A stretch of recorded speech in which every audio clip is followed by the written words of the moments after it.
muhawe ikaze iwacu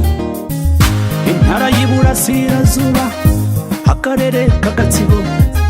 umurenge n'uwa Kabarore, nawe uzazuma suzurore, iterambere ririrukanka ku muvuduko 180, umurenge wa Kabarore, Kabarore, Kabarore,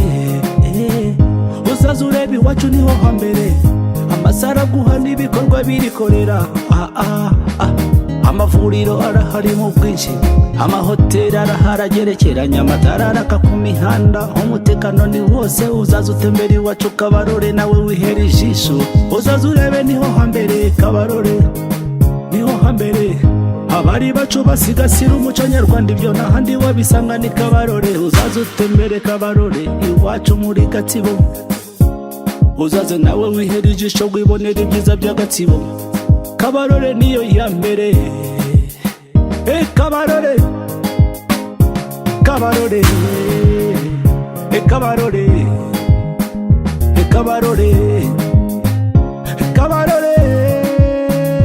Kabarore, Kabarore, uzaze wihera amaso utembere Kabarore, amashuri arahari, amasitasiyo nayo arahari, imihanda ifite isuku, amabanki nayo arahari, buri kimwe kitaka mpaka kirahari, Kabarore byose birahari, uzaze wihera ijisho utembere iwacu Kabarore, Kabarore niyo yambere, uzaze urebe iwacu niho hambere, niho hambere,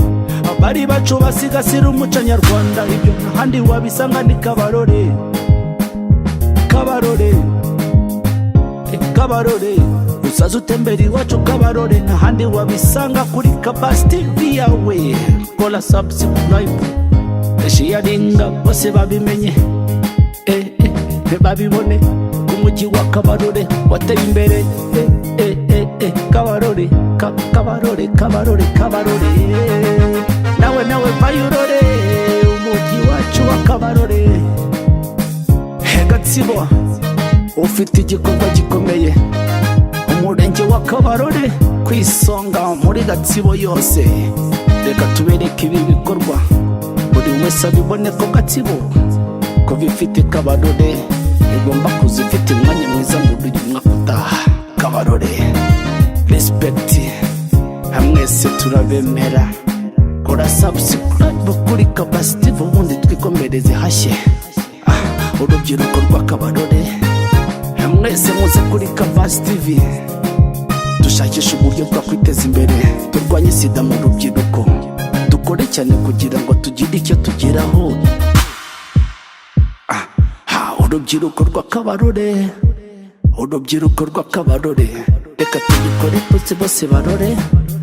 Kabarore, Kabarore,